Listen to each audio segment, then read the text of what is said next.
आज परत एकदा अंतरवालीचा 9 वेळा सलाईनवर उपोषण करून पळून गेलेला सलाईन योद्धा मनोज जरांगेने ओबीसी नेते आदरणीय भुजबळ साहेब यांच्यावर खालच्या भाषेत टीका केली आहे, गरळ उठली आहे. याचा मी एक ओबीसी म्हणून निषेध करतो.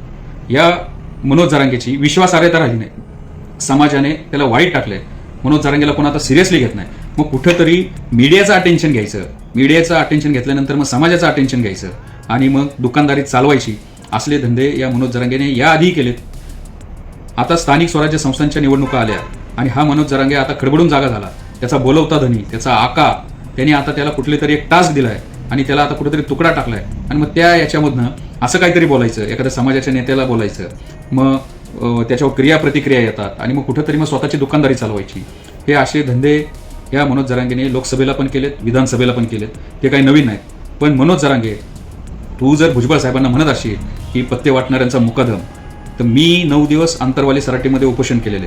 तुझ्या आधीचे काय धंदे आणि काय हे सगळं मला माहिती आहे. त्यामुळं मग तू त्या हातभट्टीच्या गुत्त्यावरचा दारू वाटणारा पंट असं तुला म्हणलं तर चालेल का? त्यामुळे मनोज जरांगेला जर समाजाने नेता बनवला असेल तर तू वैधानिक मार्गाने, कायदेशीर मार्गाने समाजाला न्याय मिळवून दे. उगीच कुठं तरी प्रत्येक घटनेला, प्रत्येक गोष्टीला जातीचं रंग द्यायचं. आज पत्रकार परिषद होती, त्या माणिकराव कोकाटेंचे रम्मी प्रकरण आणि त्याचा जाब विचारायला गेलेला शेतकऱ्याचा मुलगा, छावा संघटनेचा कार्यकर्ता, याला झालेली मारहाण.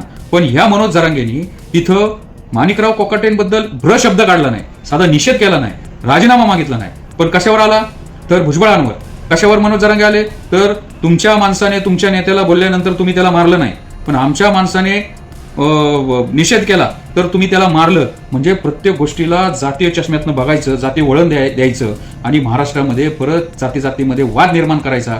जी परिस्थिती ती 1 ते 1.5 वर्षापूर्वी याच मनोज जरांगेमुळे जाळपोळ झाली होती, आता परत तीच परिस्थिती निर्माण करायचा प्रयत्न हा मनोज जरांगे करतोय.